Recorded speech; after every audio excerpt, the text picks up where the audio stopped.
Cuando escuchamos hablar de la palabra vocación, pensamos en los sacerdotes, en las monjas, pero la palabra vocación tiene un significado mucho más profundo. La vocación es la inclinación que siente una persona a dedicarse a un modo especial de vida, y puede ser en lo profesional, una carrera, un trabajo, como en lo espiritual.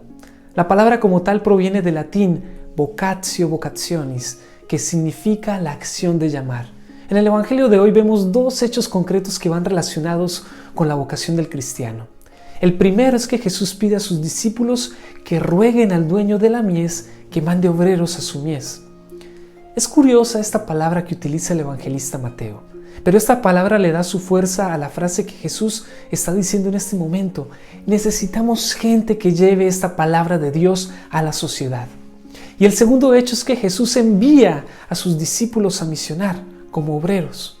Jesús es consciente de que hacen falta discípulos para misionar, y es por eso por lo que utiliza la palabra rogad, que si buscamos en el diccionario encontraremos un significado hermoso: pedir algo a alguien, en especial si se pide con humildad y con favor.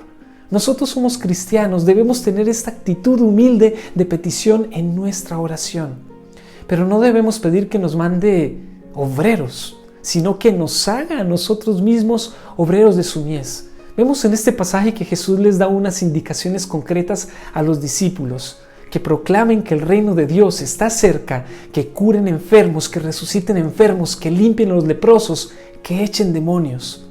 Hoy, en este domingo, Jesús también nos da las mismas indicaciones a nosotros como sus discípulos, como cristianos. No necesitamos ser curas o monjas para evangelizar.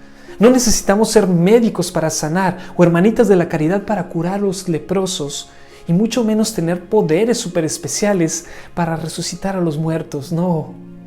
Jesús a cada uno de nosotros nos ha hecho un llamado, nos ha dado una vocación, y desde ahí nosotros tenemos que responder a estas indicaciones. Jesús sabe que los obreros están aquí, y es por eso que hoy nos invita a que trabajemos en su mies. Ustedes, queridas amas de casa, por ejemplo, pueden predicar que el reino de Dios está cerca con el oficio doméstico. ¿Cómo? Haciendo todo de cara a Dios y ofreciéndole ese trabajo de la vida diaria, el que parece que nadie valora, pero que si ustedes lo hacen con amor a Dios, será la mejor predicación del reino de Dios. No nos olvidemos lo que dice Cristo en una de sus bienaventuranzas: dichosos los mansos y humildes. Ahí en el silencio, en la humildad de su trabajo, están haciendo vida al reino de Dios. Y ustedes, padres de familia, pueden curar tantas heridas que hay en su familia, unas causadas posiblemente por negligencia propia y otras causadas por la rutina de la vida familiar. Dios nos ha regalado un tiempo de gracia que podemos llamar un tiempo de cuidados intensivos, donde nosotros podemos ir sanando cada una de esas heridas que pudimos ir abriendo con el paso del tiempo. La herida de la infidelidad, la herida de la falta de diálogo, la herida de la incomprensión, la herida de la no escucha y muchas más. No necesitamos ser médicos o enfermeros para curarlas. Simplemente necesitamos humildad para ver y reconocer esas heridas.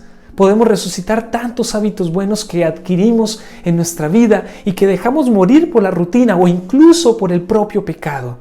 Resucitar ese amor conyugal que se volvió monótono, por ejemplo. Resucitar también ese cariño por nuestros abuelos. En pocas palabras, resucitar ese primer amor. ¿Cuánta lepra podemos limpiar de nuestro corazón y del corazón de nuestros hermanos? La lepra de la lujuria, de la avaricia, de la indiferencia. ¿Cuántos demonios no podemos expulsar de nosotros mismos? El demonio del mal genio, de la intolerancia, de la mentira, de la violencia y tantos otros. En fin, podríamos seguir enumerando bastantes cosas, pero quiero que nos quede algo bien claro del Evangelio de hoy. Jesús nos ha llamado por el bautismo a ser sus discípulos. No necesitamos irnos de monjes eremitas para cumplir esta misión. Cada uno de nosotros puede misionar desde su puesto de trabajo. El Evangelio se lee en la iglesia, pero se predica con el ejemplo en la calle, en sus casas. Roguemos al dueño de la mies para que seamos verdaderos obreros de su evangelio. No nos olvidemos que nuestra vocación siempre debe ser un llamado al amor. Que Dios te bendiga en el nombre del Padre y del Hijo y del Espíritu Santo. Amén. Y recuerda que bajo el manto de Nuestra Señora estamos.